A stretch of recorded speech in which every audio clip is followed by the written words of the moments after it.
Hello everyone. इस video का topic है resistance in series and in parallel combination. जब भी हम इलेक्ट्रॉनिक सर्किट्स की बात करते हैं तो रेजिस्टेंस को हम कनेक्ट करते हैं और वो दो तरीके से कनेक्ट होता है, एक सीरीज कॉम्बिनेशन में और एक पैरेलल कॉम्बिनेशन में। तो दोनों में क्या डिफरेंस है? जो सीरीज कॉम्बिनेशन होता है इसमें सेम करंट फ्लो करता है across the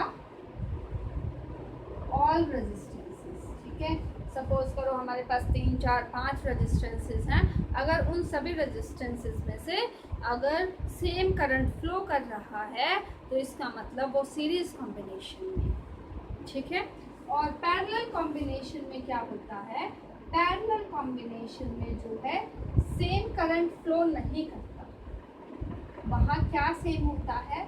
वहाँ पोटेंशियल डिफरेंस जो होता है वो सेम रहता है। ठीक है, तो जितने भी रेजिस्टेंसेस हैं सर्किट के अंदर, अगर उनमें के अक्रॉस पोटेंशियल डिफरेंस सेम है तो पैरेलल कॉम्बिनेशन में सर्किट में कनेक्टेड है, और अगर करंट सेम है तो सीरीज में कनेक्टेड है। अब हम ये देखेंगे कि अगर हम रेजिस्टेंसेस को सीरीज में कनेक्ट करते हैं तो total resistance offered by the all resistances कितना होगा, या अगर वो पैरेलल कॉम्बिनेशन में है तो वो कितना सर्किट के अंदर रेजिस्टेंस ऑफर करेंगे। It's very simple. This is the symbol for resistance. Suppose I have taken 3 resistances. ठीक है, इनका नेमिंग कर देते हैं R1, R2 और R3, और इनके अक्रॉस पोटेंशियल डिफरेंस टोटल में कनेक्ट किया है B। इसके अक्रॉस V1, इसके अक्रॉस V2, इसके अक्रॉस V3। करंट की डायरेक्शन पॉजिटिव से नेगेटिव। तो ये सर्किट है जिसके अंदर हमारे जो रेजिस्टेंसेस हैं वो सीरीज कॉम्बिनेशन में हमने one next two next next two next add कर दिए, and the current will remain the same. ठीक है, अब मैं फर्स्ट रेजिस्टेंस की R1 की बात करूं। ठीक है, तो हमने ओम्स लॉ स्टडी किया है। ओम्स लॉ क्या कहता है? V is equal to IR। Remember this. तो the current, resistance and voltage का ये रिलेशन है। अगर मैं इन सभी ओम्स लॉ को इन सभी रेजिस्टेंसेस पे अप्लाई करूं, what I get? V1 is equal to IR1, V2 is equal to IR2, V3 is equal to IR3।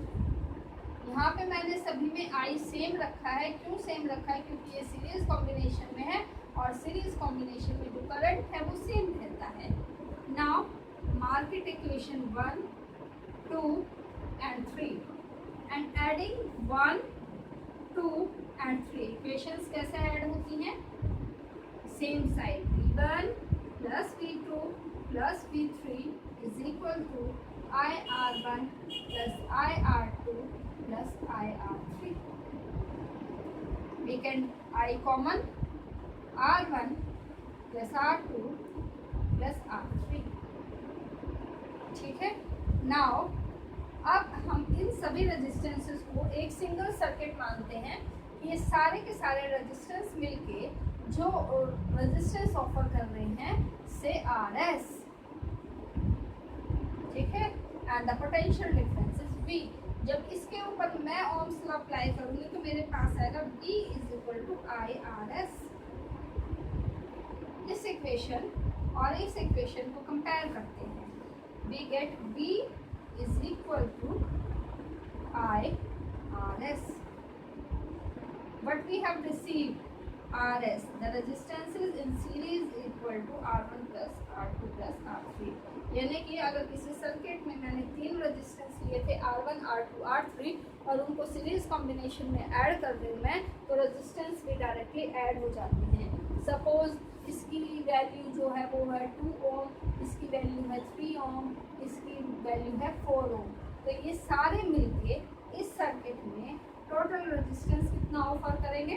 2 + 3 + 4 यानी कि 9 ओम। ठीक है, अगर इसी को हम पैरेलल कॉम्बिनेशन में लेके जाते हैं, सपोज करो ये रेजिस्टेंसेस है R1, R2, R3, so this is the parallel combination. In parallel combination में इसके अक्रॉस हमने वोल्टेज लगा दी, करंट की डायरेक्शन पॉजिटिव से नेगेटिव होगी, resistance R1, resistance R2, resistance R3। अब क्या है, द पोटेंशियल इज सेम, तो इसके अक्रॉस पोटेंशियल V, इसके अक्रॉस पोटेंशियल V, इसके across potential V, and the total potential is V। अब पोटेंशियल सेम है, रेजिस्टेंस डिफरेंट है, तो इसका मतलब क्या हुआ कि करंट की वैल्यू चेंज हो रही है। सो करंट यहाँ हो जाएगा I1, I2, I3। तो ये हो गए हमारे रेजिस्टेंसेस। अगर हम ओम्स लॉ के अकॉर्डिंग इन्हें अरेंज करें तो हमें मिलेगा V is equal to I1 R1, V is equal to I2 R2 और V is equal to I3 R3। और इस पूरे सर्किट को एक अज्यूम करके मैं अगर पोटेंशियल कैलकुलेट करूँ तो वो होगा V is equal to I RP। ठीक है, अब हमारा करंट वेरी कर रहा है, तो इन इक्वेशन से टोटल करंट I1 मैं निकालूँ, it will be equal to V by R1, I2 will be equal to V by R2 and I3 is equal to V by R3। Now market equation 1, 2, 3 तीनों को मैं फिर से add करूँगी, जो process है आपका वो सेम चलेगा। I1 plus I2 plus I3 is equal to V by R1 plus V by R2 plus V by R3। V common and we left with 1 by R1 plus 1 by R2 plus 1 by R3। It is equal to total potential. इस circuit की बात करेंगे तो it will be equal to I is equal to V by RP। ठीक है, तो ये total current I बन रहा है, इसकी वैल्यू मैं रखूँगी V बाय RP। V से V cancel out and we left with 1 by RP is equal to 1 by R1 plus 1 by R2 plus 1 by R3।